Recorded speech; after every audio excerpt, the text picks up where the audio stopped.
अस्सलामुअलैकुम friends, welcome to my academy. आज की वीडियो में हम फंक्शन ओवरराइडिंग देखेंगे। तो फ्रेंड्स, ये इनहेरिटेंस का एक कॉन्सेप्ट है। हमने अपनी प्रीवियस वीडियो में देखा था कि इनहेरिटेंस क्या होती है और हमने आपको प्रीवियस वीडियो में PPT slides plus source code भी प्रोवाइड किया था।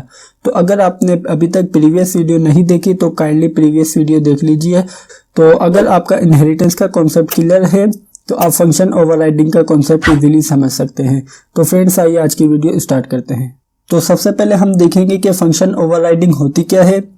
ये देखने के बाद हम चलेंगे अपनी डेव C++ में और इसे वहां पर इम्प्लीमेंट करेंगे। तो आइए सबसे पहले देख लेते हैं कि फंक्शन ओवरराइडिंग होती क्या है। The process of declaring member function in drive class with same name and same signature as in parent class is known as function overriding। ये एक ऐसा प्रोसेस होता है जिसके अंदर हम एक मेंबर फंक्शन को डिक्लेयर करते हैं। किस किस में? ड्राइव क्लास में और पेरेंट क्लास में, सेम नेम और सेम सिग्नेचर के साथ। जब हम सेम नेम और सेम सिग्नेचर के साथ जब दो फंक्शन को डिक्लेयर करते हैं तो यहाँ पर एक फंक्शन दूसरे फंक्शन को ओवरराइड करता है। तो इस कॉन्सेप्ट को हम कहते हैं फंक्शन ओवरराइडिंग। तो आइए अब हम चलते हैं अपनी डेव C++ में, वहां पर आपको और भी ज्यादा क्लियर हो जाएगा। तो फ्रेंड्स, हम आ गए हैं अपनी डेव C++ में और हमने यहाँ पर पहले से ही अपना बेसिक सिंटैक्स टाइप करके रखा हुआ है।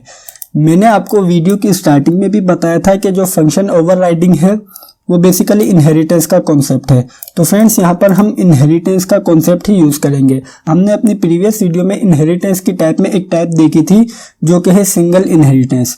सिंगल इनहेरिटेंस में क्या होता था कि हमारे पास एक ही पेरेंट क्लास होती थी और एक ही चाइल्ड क्लास होती थी। तो आइए यहाँ पर हम सिंगल इनहेरिटेंस यूज करते हैं। उसके लिए सबसे पहले तो हम यहाँ पर पेरेंट क्लास क्रिएट करते हैं। हम इसे नेम दे देते हैं पेरेंट, ठीक है। उसके बाद अब हम यहाँ पर इसके प्रोटेक्टेड एक्सेस स्पेसिफायर के अंदर एक डेटा मेंबर ले लेते हैं स्ट्रिंग टाइप का, हम कहते हैं स्ट्रिंग, और इसके बाद इसे नेम दे देते हैं नेम, ठीक है। उसके बाद अब हम यहाँ पर पब्लिक एक्सेस स्पेसिफायर के अंदर एक कंस्ट्रक्टर क्रिएट करेंगे। हमें मालूम है हम कंस्ट्रक्टर क्यों क्रिएट करते हैं। हम कंस्ट्रक्टर क्रिएट करते हैं अपने डेटा मेंबर के अंदर वैल्यू को सेट करने के लिए। तो हम यहाँ पर कहते हैं नेम इक्वल्स टू अहमद। हमने अपने डेटा मेंबर में वैल्यू स्टोर कर दी है अहमद, ठीक है। तो उसके बाद अब हम यहाँ पर एक फंक्शन क्रिएट करते हैं। हम कहते हैं void, उसके बाद हम कहते हैं डिस्प। हमने यहाँ पर डिस्प के नेम का एक फंक्शन क्रिएट कर लिया है। इस फंक्शन में सी आउट करवाते हैं सी आउट हेलो, और इसके बाद अब हम यहाँ पर अपने डेटा मेंबर को टाइप कर देते हैं। हमने कहा है नेम, उसके बाद हम कहते हैं आई एम पेरेंट क्लास फंक्शन। हमने यहाँ पर सिंपल टाइप कर दिया है हेलो अहमद।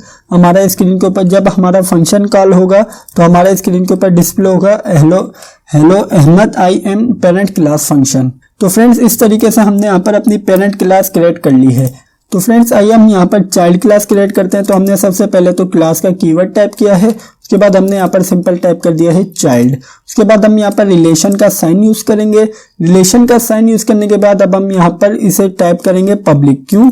क्योंकि हम इसे पब्लिकली इनहेरिट करवाना चाहते हैं। ये टाइप करने के बाद हम यहाँ पर अपनी पेरेंट क्लास का नेम टाइप करेंगे। तो हमने यहाँ पर सिंपल टाइप कर दिया है पेरेंट। तो फ्रेंड्स, इस तरीके से जो चाइल्ड क्लास है उसने पेरेंट क्लास को इनहेरिट कर लिया है। तो हमें मालूम है कि जो चाइल्ड क्लास है वो पेरेंट क्लास के तमाम डेटा मेंबर को भी एक्सेस कर सकती है और तमाम फंक्शन को भी एक्सेस कर सकती है। तो आइए इसी बात के ऊपर हम चाइल्ड क्लास का एक ऑब्जेक्ट बनाते हैं। हम कहते हैं चाइल्ड S1। उसके बाद हम यहाँ पर इस ऑब्जेक्ट के थ्रू पेरेंट क्लास का फंक्शन कॉल करते हैं। हम कहते हैं S1.disp। हमने यहाँ पर सिंपल टाइप कर दिया है S1.disp। आइए इसे अब कंपाइल करके रन करते हैं। तो जैसे हमने यहाँ पर इसे कंपाइल करके रन किया तो हमारी स्क्रीन के ऊपर शो रहा है hello Ahmad I am parent class function. तो फ्रेंड्स, इस तरीके से हमने देख लिया कि किस तरीके से चाइल्ड क्लास पेरेंट क्लास के फंक्शन को इनहेरिट कर सकती है। तो अब आते हैं अपने पॉइंट के ऊपर। हमें देखना है फंक्शन ओवरराइडिंग। तो अब हम यहाँ पर फंक्शन ओवरराइडिंग के अंदर हमने बात की थी कि हमारे पास दो सेम फंक्शन होते हैं। तो एक फंक्शन होता है पेरेंट क्लास में, एक फंक्शन होता है चाइल्ड क्लास में। तो आइए अब हम यहाँ पर अपने इस चाइल्ड क्लास के पब्लिक एक्सेस स्पेसिफायर के अंदर सेम नेम का फंक्शन डिक्लेयर करते हैं। हम कहते हैं void, उसके बाद हम यहाँ पर कहते हैं डिस्प। हमने सेम नेम का फंक्शन डिक्लेयर कर लिया है।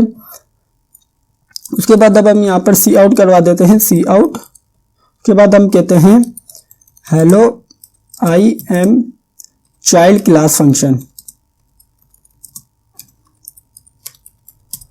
अब हम यहाँ पर एंडल के स्टेटमेंट यूज कर लेते हैं। तो फ्रेंड्स हमने यहाँ पर सेम फंक्शन को कॉल किया है s1 ऑब्जेक्ट के थ्रू।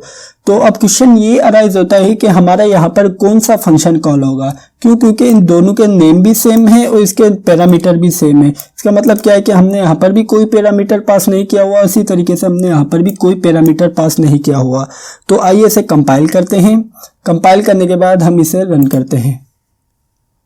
जैसे हमने इसे कंपाइल एंड रन किया तो हमारी स्क्रीन के ऊपर शो रहा है hello I am child class function. तो फ्रेंड्स हमने अभी देखा था कि जब हमने इस सेम नेम का फंक्शन क्रिएट नहीं किया था तो हमारी स्क्रीन के ऊपर डिस्प्ले हो रहा था hello I am parent class function. तो रीजन क्या है? रीजन ये है कि जो हमारा यहाँ पर चाइल्ड क्लास का फंक्शन है ये ओवरराइड कर रहा है पेरेंट क्लास के फंक्शन को।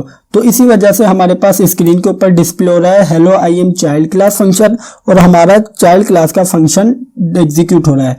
तो फ्रेंड्स ये है हमारा फंक्शन ओवरराइडिंग का कॉन्सेप्ट। अगर हमें कोई कहे कि हमें पेरेंट क्लास के फंक्शन को भी एग्जीक्यूट करना है तो हम यहाँ पर पेरेंट क्लास के फंक्शन को एग्जीक्यूट करने के लिए हम क्या करेंगे, हम अपने इस चाइल्ड क्लास की बॉडी के अंदर सबसे पहले तो पेरेंट क्लास का नेम टाइप करेंगे। तो हम यहाँ पर सिंपल टाइप कर देंगे पेरेंट। उसके बाद अब हम यहाँ पर यूज करेंगे स्कोप रेजोल्यूशन ऑपरेटर।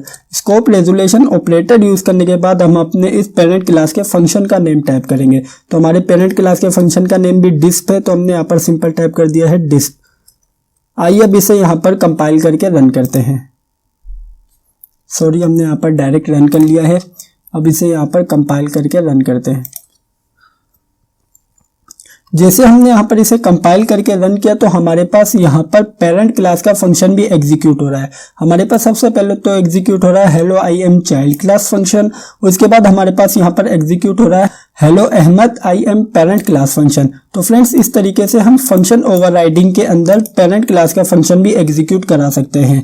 लेकिन जो हमारा पेरेंट क्लास का फंक्शन है वो चाइल्ड क्लास की बॉडी के अंदर एग्जीक्यूट हो रहा है। तो फ्रेंड्स ये था हमारा फंक्शन ओवरराइडिंग का कॉन्सेप्ट। मैं उम्मीद करता हूं कि आपको आज की वीडियो अच्छी लगी होगी और समझ आई होगी।